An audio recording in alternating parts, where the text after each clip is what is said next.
Camera rolling. My name is Elizabeth Faeder. Today is July 11th, 2018. Today I'm interviewing Rusty Cooper. Will you go ahead and tell me your full name, along where you are from and when you were born? Russell E. Cooper, everybody calls me Rusty, born December 26, 1956 on Long Island, Hicksville, Long Island, which is where Billy Joel is from. Moved away from there pretty early, moved to New Jersey, northern New Jersey, Bergen County, but then moved up to Rochester, New York when I was in second grade. So really grew up in Rochester, New York, which is way upstate in between Syracuse and Buffalo, along Lake Ontario. What are your parents' names and where are they from? Marilyn and Arthur Cooper grew up in and around New York City, Brooklyn and Washington Heights.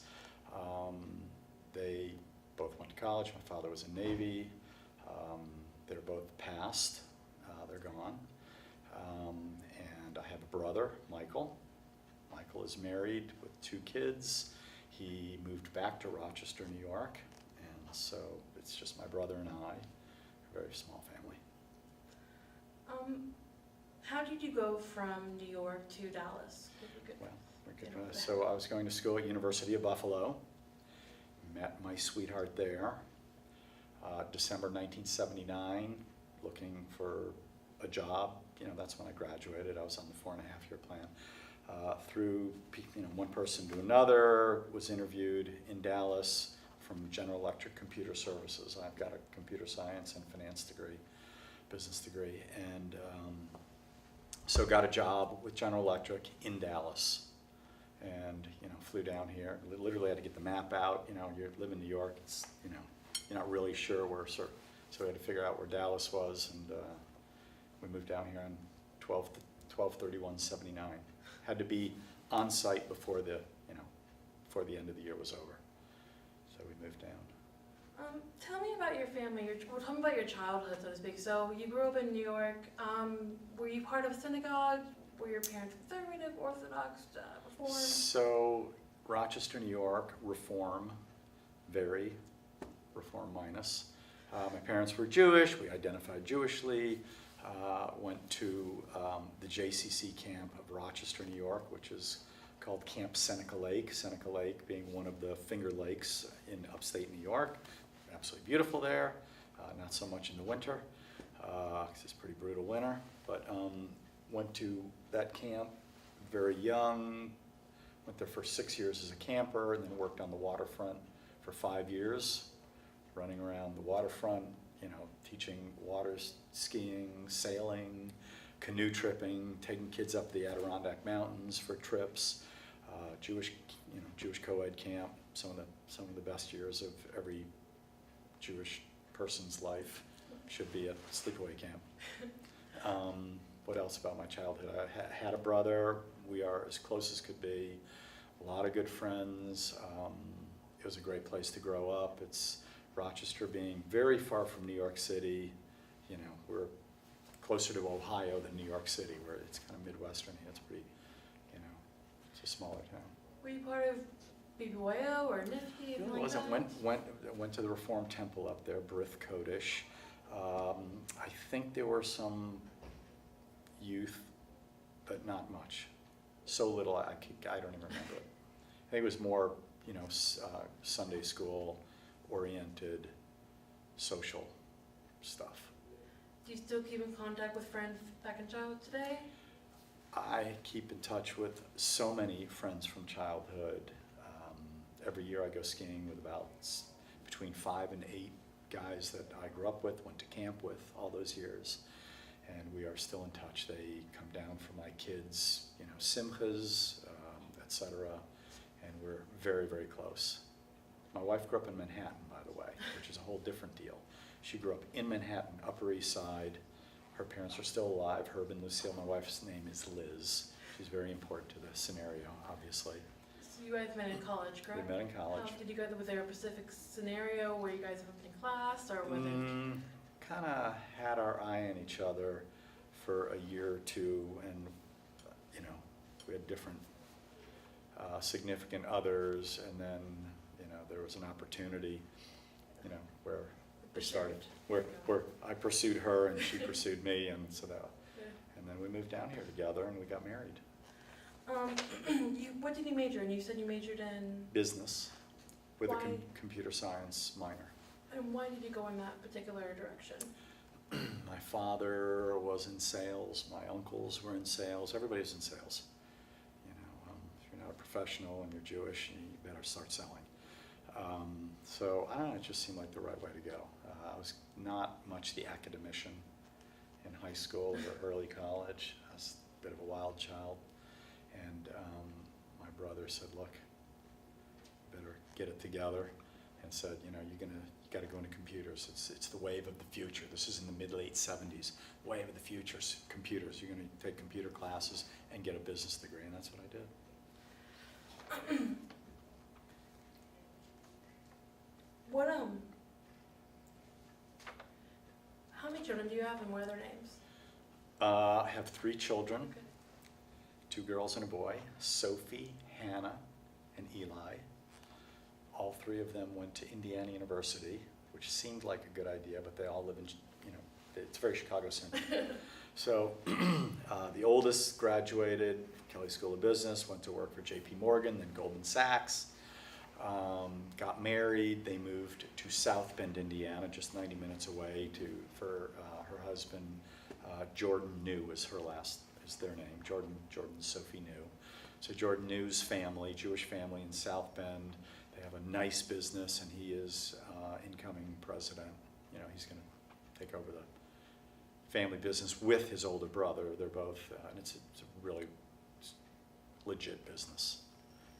And so they moved back. So they moved there. Number 2 is Hannah. Hannah went to Indiana University. She was on the 5-year plan because she wanted to be a nurse. Got in a little bit late. It's a very hard curriculum. She said, I'm not going to rush this. So she did in 5 years. Moved to Chicago, became an oncology nurse at Northwestern Memorial.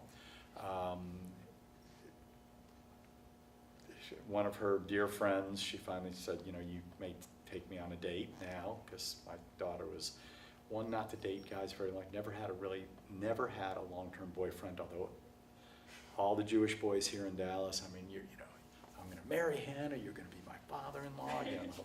Anyway, she finally, when she was done and was working, so she and Jordan Seamus, so we had Jordan New, now we got New Jordan. So she and Jordan Seamus hooked up and are married.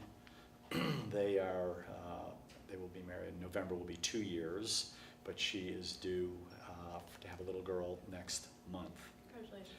So let me back up. Sophie and Jordan New had a baby. We have a special needs grandson. He is 3 and a half, he'll be 4 in October. And that, you know, that's a full-time, hands-on situation. He's got a rare, unknown genetic anomaly. You know, you think of evolution, genetic accidents, and you know, it's exactly what it is. So there's no playbook, they don't know, but he's developmentally behind. His name is Cooper. I have a grandson named Cooper. Everybody says, Cooper? No, my daughter is not Cooper, you know. So Cooper Axel New, it's like a rock and roll, you know, guy's name. But Cooper's the love of everybody's life. I mean, he's just adorable. My kids are just think he's the greatest thing in the world, and so the love is there, the support is there. If, you know, if a special needs person was going to be married, you know, brought into a family, we're good. And we are lucky. He's just awesome. So Hannah and Jordan are, you know, very, very happy living in the city. Hannah has now switched over to gastro nursing. She's got celiac disease, so that's, you know, kind of right up her alley with, you know, gastro issues that come along with gluten issues and celiac and all that stuff. He comes from a real estate family, Jewish family, Seamus, last name. You think that he was Irish, but, you know, the Shamus, right? Yeah. Right? So I don't know how the Shamus thing, but great Jewish family from Northbrook, Illinois, very close with all of them. Real estate family, so Jordan Seamus and his brother Matt work for Dad Neil. They have a younger daughter named Abby. Abby and my son Eli are together. They will presumably get married. So we got a brother sister sister brother thing going, and they are all just best of friends and adorable. Eli graduated Indiana University just over a year ago, moved to Chicago, of course, and just finished his first year of MBA school at Roosevelt University, which, if you're from Chicago, you've heard of it and it's legit. Outside of Chicago, most people, nobody's ever heard of it, but it's real. Rocking a 4.0, also plays in a band. And he was our bass player while he was in high school. He's a sick musician. He's a ridiculous bass player and guitar player. But for the Mosick brothers, he was our bass player for 4 or 5 years while he was in high school. And Jim Schwartz, who we'll talk about later, when I said, because he was playing in a jazz band and he was #1 seed in the school bands, I said, let's give him a shot, And he said, well, I guess it'll be amusing to have a 14-year-old, playing a band with us. But we let him do a set, and he's really good. So he played with us for years. So much fun. But Eli's just is in MBA school. He's doing summer MBA class now. He's working for Morgan Stanley, which is the company that I work for. We'll get into that later. Interning and just kind of trying to figure out what he's going to do when he gets out of college and what he's going to do with the rest of his life. So when the kids were younger, Mhm. what synagogue do you guys belong to as a family? We belong to Temple Shalom and would, attend. So when we moved here, so I grew up sailing. When we moved here, Liz and I bought a sailboat on Texoma. We lived on that boat like 45 weekends a year. So we spent a lot of time up there, and then the kids started coming. Concurrent with that, we lived near what was called Solomon Schechter at the time, now Levine Academy. Lived near there, and our kids went to preschool at Solomon Schechter at the time.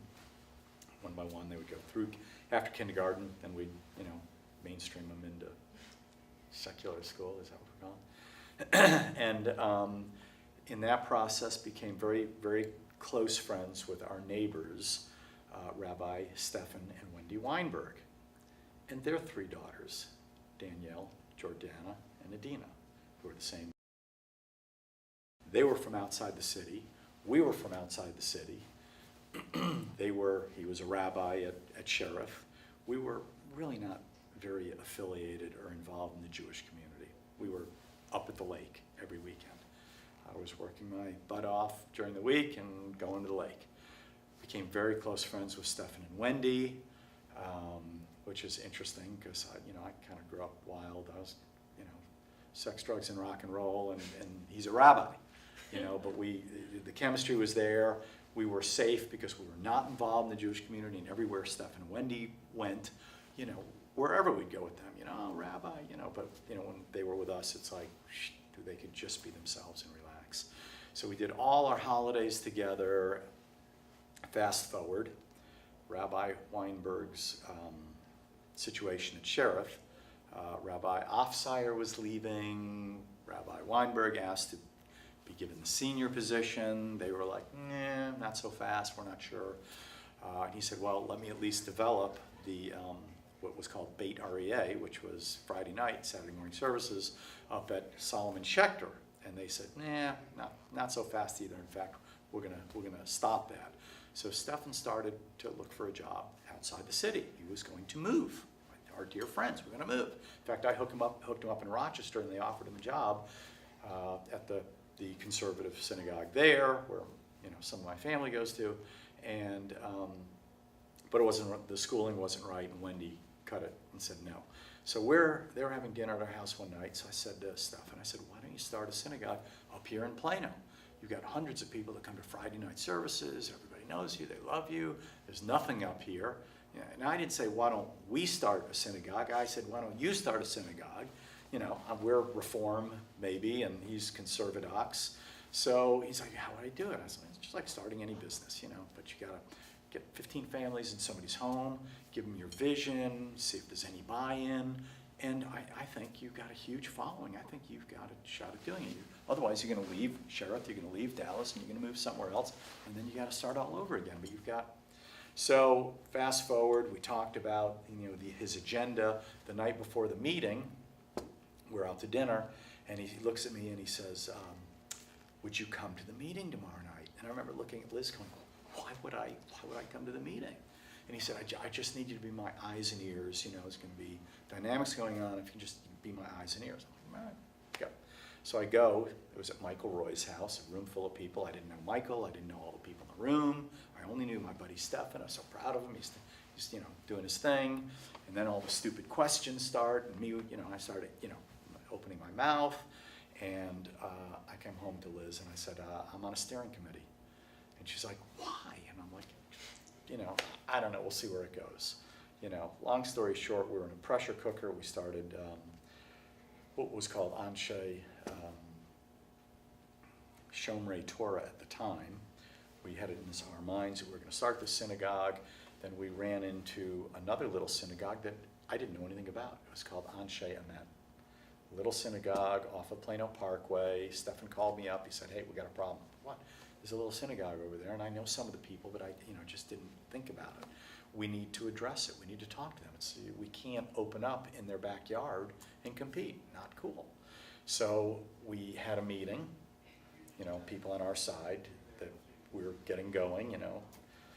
I was the one that said, look, at that meeting at Michael Roy's, you got to set up committees, you're going to need real estate, you're going to have to get those prayer books, you're going to have to get, you know, desks and teachers, you need, you know, various committees. So one of the committees was the, you know, membership, and we had ritual and real estate and, you know, the employee committee, all that stuff. But we met with Anshe Emet, and they kind of took the attitude, look, you know, here's our forms, you know, to join the synagogue, and, you know, hook us up, we'll interview your rabbi. And we're like, whoa, whoa, whoa, you know, just like you told us a story about how you started Anshe Emet, Shomrei Torah, we're going to start a synagogue. We're not joining your synagogue here. So, you know, good luck. And we left. We went our ways. A couple nights later, we're having a meeting at my house again, and the phone rings. Mr. Andy Farkas, who was their president, said, look, you know, we had a meeting, and, you know, I think we're singing from a different Siddur now, and I think we'd like to meet and maybe talk about what the synergies are. So we went, you know, they're so different. We didn't think it was going to work out, but the fact is that they had a little building, they had infrastructure, they had experience, they had a school. Jack Malad was head of their school, very well known, a Jewish educator. They had lay leadership who could conduct services. They didn't have a rabbi. They didn't have, they seemed like they were struggling. They didn't have much money, and we might have been a little bit more of a professional group. So we had a rabbi, we had energy, we had a little seemingly potential money, although at that time it hadn't happened yet. So we decided to move forward, you know, with the rest of our group, and we had a vote, and long story short, all right, let's go back and talk. We had another meeting, which I conducted with them, and I said, you know, look, we're not going to use your name.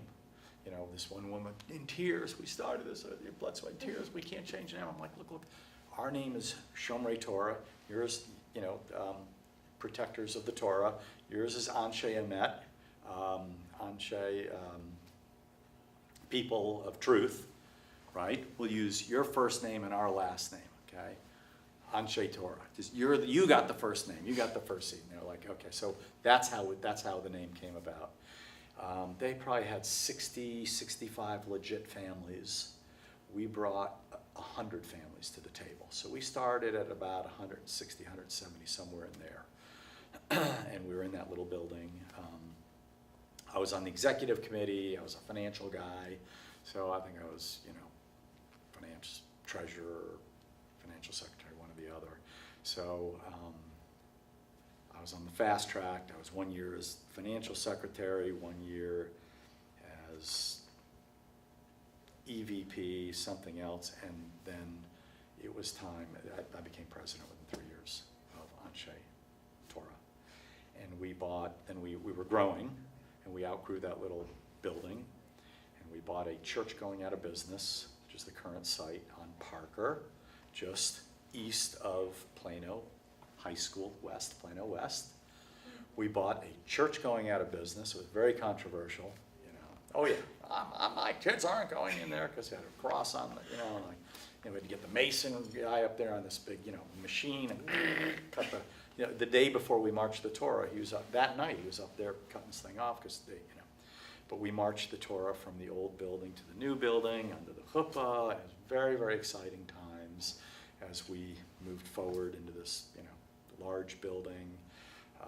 I negotiated the deal. We bought 8 acres and a 25,000 square foot building for 2.95 million. Prime property in Plano. Moved in, but we still weren't quite there yet. I hired the first executive director, you know, business manager. We formed a preschool, summer camp, you know, the Chazak, the old folks, you know, we had men's club, women's club, this is, you know, elder statesman club. We were in a pressure cooker for a number of years, but we raised the money and we made it work. And, you know, 20 years later, that was the summer of 1998. 20 years later, I think we are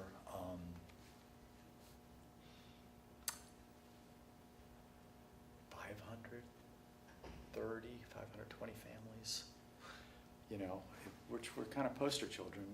In America, most synagogues are burying more people than they're bringing in as members, and some, you know, and we have more, you know, more births and babies and a huge school, and I think the bell curve of our population is younger than most synagogues' bell curve of age. So what year did it officially, I'm sorry, what year did it officially, like, did we officially open the doors of that synagogue? July 1, 1998, just 11 days ago, 20 years, yeah. So, This is July 11th, yes. 2018, So 10 days short of the birthday. by the way. So, what was after that? Because right now you're the chairman of the board of trustees for Okay, the... so my story in the Jewish world of Dallas. Yeah. Okay, so concurrent with that, I grew up playing guitar, playing and singing. A very dear friend, Jim Schwartz, Jim and Susie Schwartz. Jim is a guitar player. He and I would get together and jam once or twice a year for, you know, a couple of years, several years. How did you meet? We met at a party at my house. Friends of ours did a 40th birthday for Patty Diamond.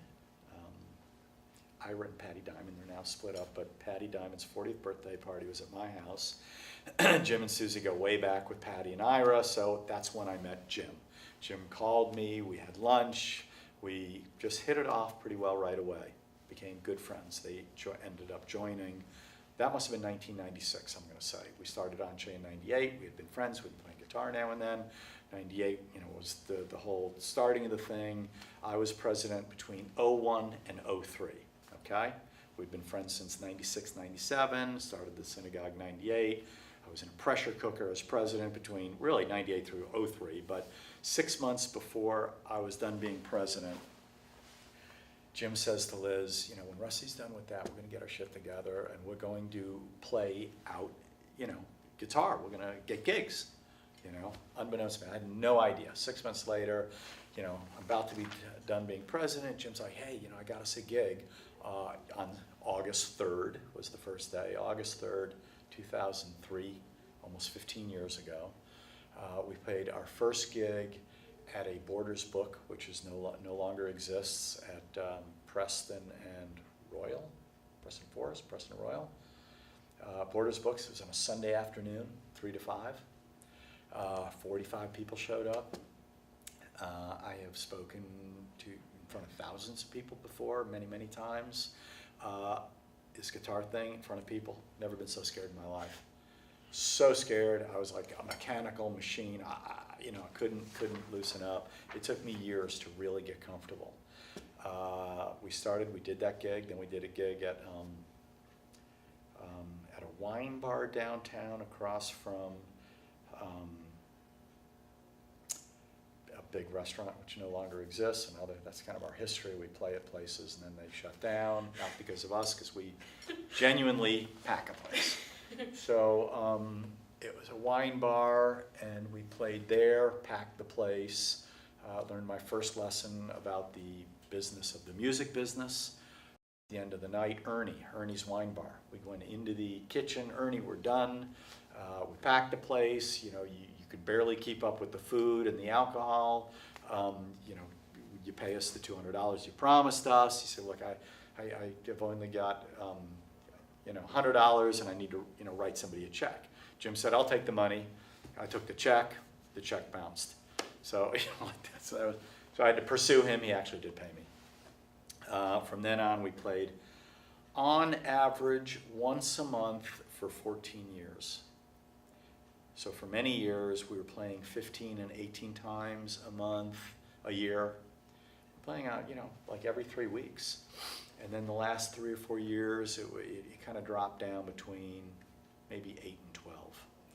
I think we figured that we have played 200 gigs and 600 plus practices at my house in the studio, because we would practice once a week, and we did on average about once a month. So we did gigs, many charitable gigs. We played the Dallas Kosher Chili Cook-Off. We just did our 14th year on May 18th of 2018. And 13 years before that. We were the sound of the Chili Cook-Off for many years. And the kind of music that the Mazik brothers played. You know what Mazik means? Do you know what Mazik means? Mazik is a Yiddish word, which is, it's a kind of a term of endearment, like about when you want to smack your kid for being a hellraiser. Oh, he's a Mazik. He's the literal translation, I believe, is the devil's helper. Okay, like a little devil. He's a little devil. He's a Mazik. Okay, and like my philosophy is that you never want to grow up too much. I'm a guy. We're all guys. We're all you've got a little devil side to us, in some form or fashion. And it's just a fun term. Now, I didn't know what it meant. Jim said, "Why don't we call ourselves the Mazik Brothers?" I was like, "Great!" I thought it was a combination of music and magic. Lo and behold, then I find out that it's a Yiddish word. So 4 or 5 months into it, we had done 6, 7 gigs already, and Jim comes to me and says, "We got to change the name. It's just too Jewish." And I said, "It's too late. It is what it is. It is what it is." So we played, so many synagogues at the JCC, multiple times. We played at Sheriff. We opened up for Kinky Friedman. Claim to fame. Opened up for Kinky Friedman. I think that was a Dallas Jewish Historical Society event, probably 6, 7 years ago at Sheriff. My son Eli was there, so he was, it has to be 6 years ago at least. But we opened up for Kinky. We did a gig at my camp, JCC camp in at Seneca Lake. I had this crazy idea that the camp was falling apart and that we should get the alumni together and we should start a capital campaign and raise money. So I spoke to somebody who was on the board. They ran it up the bowl. We invited all the alumni. We used to have something called Woodstock, Camp Stock. Because we weren't far from Woodstock, New York. We had Camp Stock. We'd have the kids that would sleep out on the field, and we'd have the truck. And if you had any musical talent, you got up, and we'd mic you up, and we'd sing and play. Crosby, Stills, Nash and Young, and all old camp music. And so I said, we got to do Camp Stock. This is the easiest thing I've ever. I had this crazy dream that we had Camp Stock, and we raised $1 million on the spot.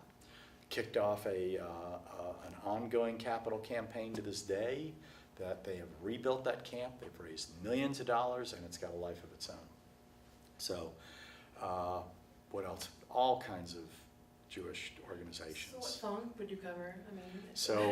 We played 60s, 70s pop rock, Beatles, Eagles, Billy Joel, Clapton, Pink Floyd, lot of one-hit wonders, you know, Brandy, she's a fine girl, you know, all kinds of one-hit wonders. And we probably had a repertoire of 140 songs, but all stuff everybody knows. Are you guys still playing now? Well, unfortunately, Jim Schwartz, my best friend, passed away 2 months ago yesterday on May 10th. And it was a 1-year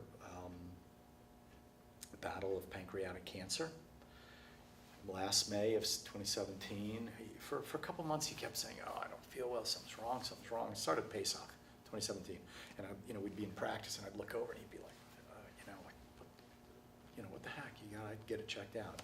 So he goes into the hospital and they're like, "Oh my God, you got a mass on your pancreas, but don't worry, Mr. Schwartz, it's probably not cancer." I'm like, "Oh yeah, right." So we got him out of the hospital. We did a gig that was planned, it was on the schedule, June 3rd, got him out of the hospital for that gig. He said, show's got to go on. And then chemo and radiation started, and it was pitiful. I mean, I didn't think he was going to make it to Thanksgiving. He was just curled up on there. He couldn't do anything. It was just pitiful. So he certainly didn't think he was going to make it to Christmas. But he kind of did. He was kind of stable for a little while, and we did a little small gig up in Plano. Did a 25-minute set during Christmas time. It was phenomenal, and he got up and rallied. And I got these unbelievable pictures from that night. We also started a not-for-profit music organization called BYO Musicians. Bring your own musician. We're musicians. We're business people who play music. I mean, how many guys like me, are doctors and lawyers or, have careers, but play music on the side and don't get to, play and don't know who to play with? So we started this music organization. It's a 501c3. It's about playing, it's about networking, it's about giving back. So Jim started this morning monthly networking breakfast, and we'd always have a speaker. We'd go around and introduce ourselves and what we do for a living, but we'd also have a speaker. It could be around music, it could be about recording, or it could be about cloud marketing, or anything. But it was networking, and we'd also have a happy hour, which that's all about, and eating and drinking and partying. And talking music, and what do you do, and doing music and networking to do music together. I mean, to do business together, to make money as well. And then once, twice a month, we'd have these gigs that you'd sign up for what you're playing. We'd have a theme, either Beatles or blues or country, and we'd have songs. You'd sign up whether you're playing drums or saxophone, or you're singing harmony or playing guitar. So that's. And the giving back part is that if you're a not-for-profit and you need a band, we put a band together for you. So I play cancer runs multiple times a year with other friends, and guys like Jim Rosenthal and Bob Rosen, Eric Spomer. There's a lot of Jewish guys involved, and Terry Schbach, Jim, the rest of the Mazik Brothers band, Rob Schrell, Joel Futterman are very active in it. So Jim, the Christmas 2017 gig was a BYO, was a carve out from the BYO group. They said, "Yeah, you want a set? How much can you do?" And I'm like, no more than 30 minutes. Jim's got nothing. No energy. Fast forward, Jim kind of rallied and was stable for a while. So he kept talking, like in October, from his bed. He's like, "We got to talk about the chili cook-off." And I'm like, "Really? That's I mean, it just didn't seem like it was going to happen." Around that time, his daughter also got engaged and said she was going to get married June 3rd. Now, I don't know if you know Jim Schwartz, but Jim Schwartz is the past president before Stuart Rosenfield. Stuart, who Stuart? President of your board. Oh. Stuart sings with us. We all sing in a men's a cappella group at Anshe Torah called Kol Rina, which I'll get to in a minute. But before that, Jim Schwartz was president for 4 years and kind of reinvigorated. I think the Historical Society was kind of at a low and not much was happening.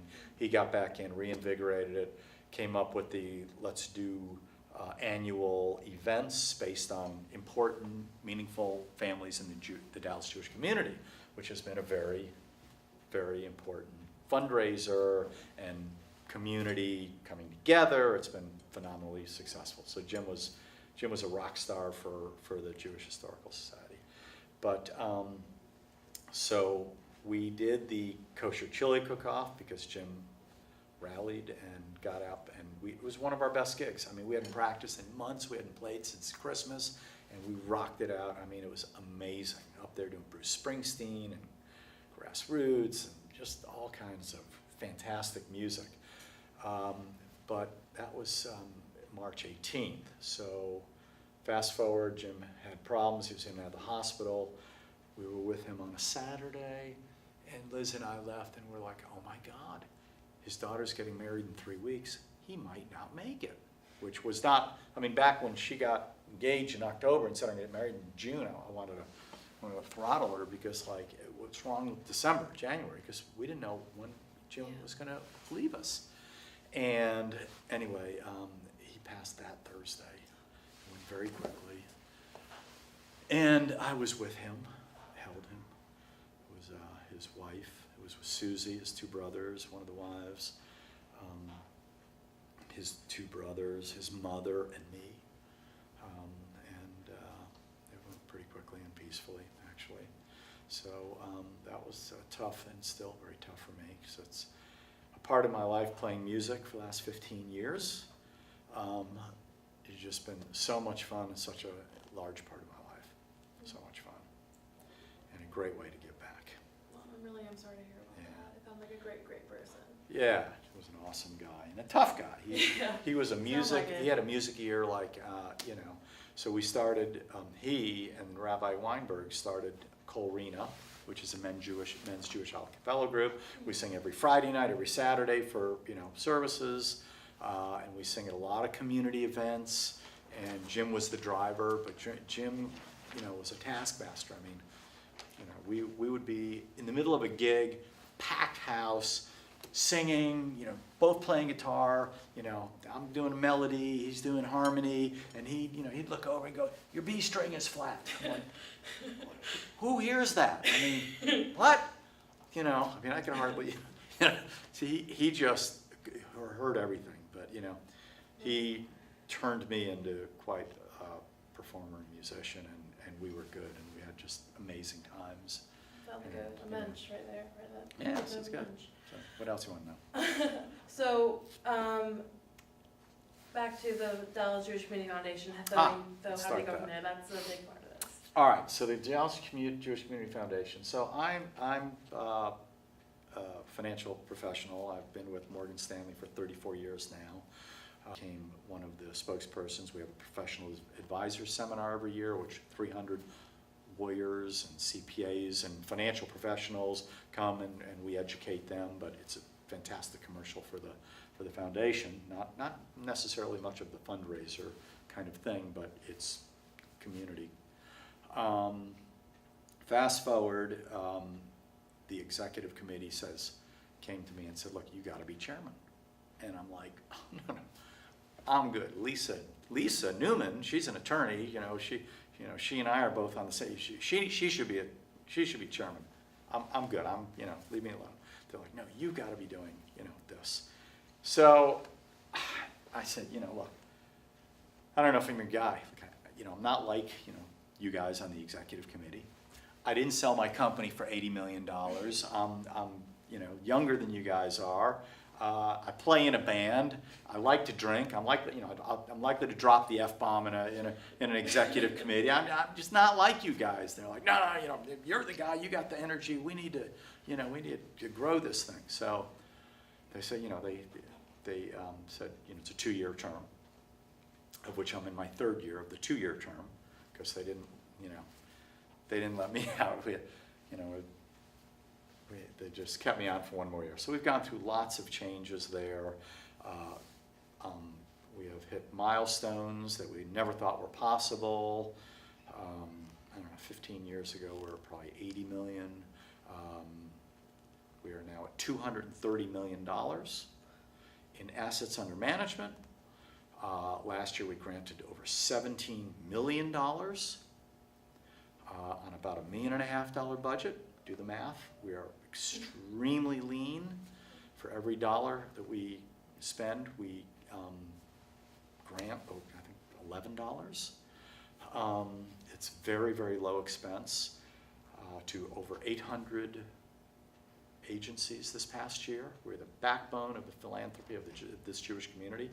We back the bonds that helped build Levine, Yavne Akiva. I can go on and on and on. We just underwrote we just underwrote for Legacy, the new Legacy building project. We helped them with their financing. We are the best kept secret in the philanthropic world, Dallas. We don't do a lot of marketing. We are all about privacy. We don't know who, I don't, even I as chairman don't know who our donor advised fund holders are, only the professionals at the foundation. We believe in that privacy is extremely important.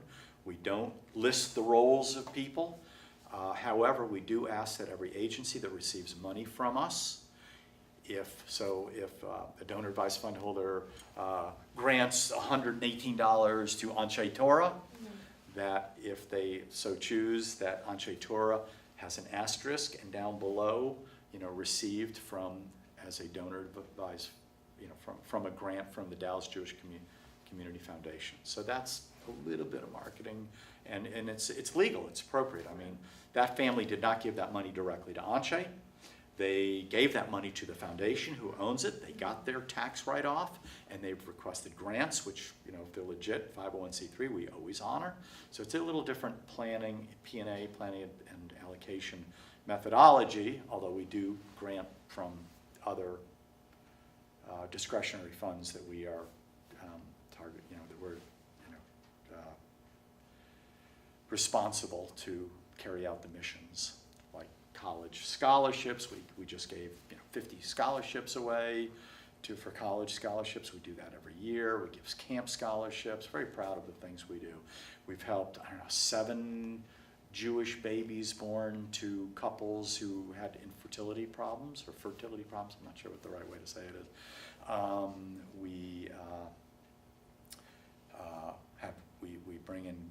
We train guide dogs to servicemen who come back, problems. We've helped build homes for servicemen.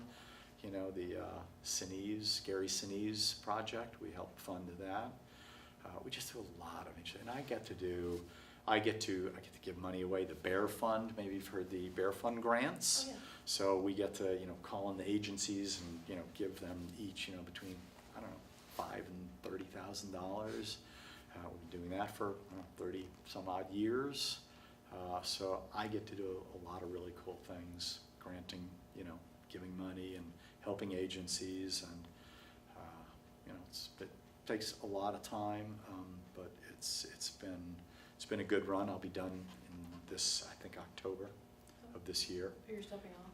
Stepping off. Oh. Andy Dropkin is my incoming. Lisa Newman will be behind him. Beyond that, I don't know. But, it's been enjoyable. It's been interesting. What I've learned and how I've grown from all these experiences is mine. Nobody can take that away, And it's been a lot of fun. 2 more questions and we're done. So, and you may have already answered this, but do you think the Dallas Jewish community has come a long way in regards to organization events? Like you said, from where it was when you first started to where it is now in regards to The foundation? Foundation, Yeah. and as when you started the synagogue with the collaboration with Anshe Torah has come from nothing to a thriving Jewish community that I couldn't be more proud of. We live 1.5 miles from it. Of course, I bought the property, so it was really nice. It was so close. But a thriving community with just a lot of really great people. I think we're known as being a warm Hamisha group, welcoming everybody for Minyan or Friday night services or for whatever their needs are, and we're there for them. The Jewish Foundation, was part of the Federation for many, many years. The Federation being very, very big and yeah, just has a big presence and really overshadowed the Foundation's work and what it did.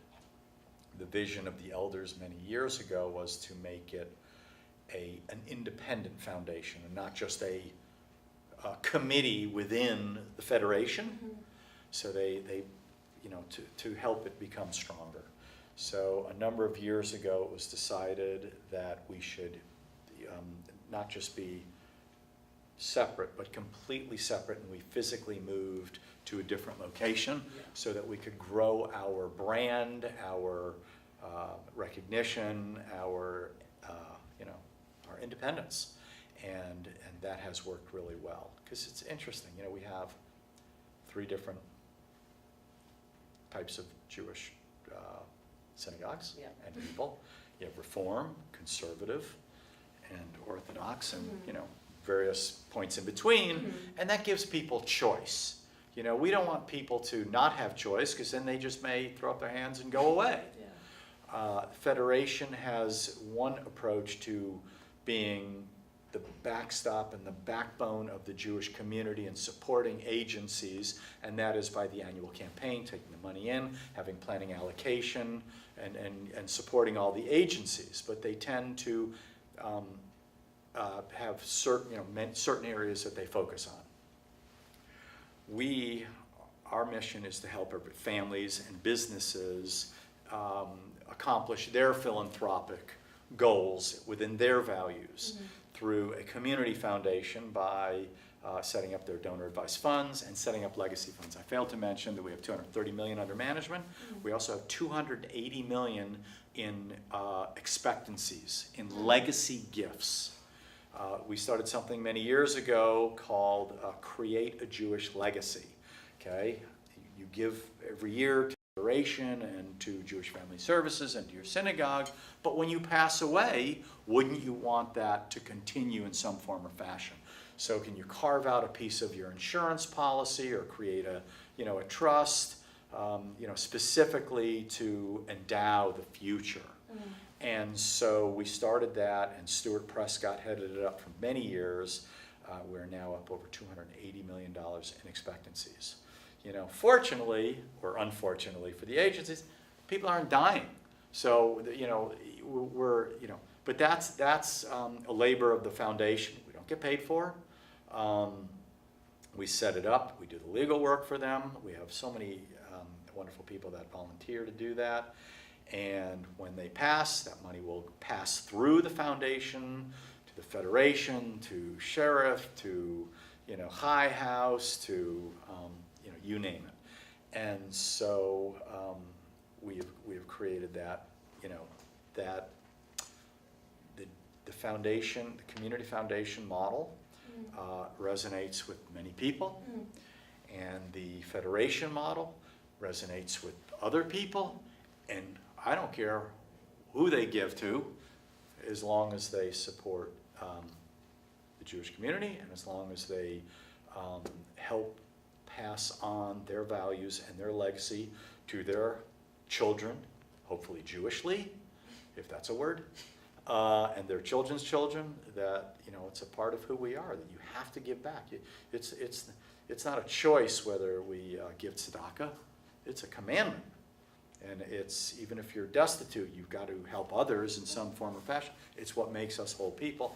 And I'm just a big believer that, that both the Federation and Foundation are extremely important to the Dallas Jewish community.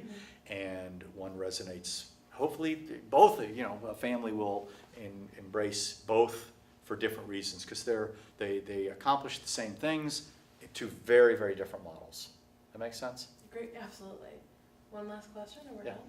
done. And you may have already said it, but I just want to reiterate it.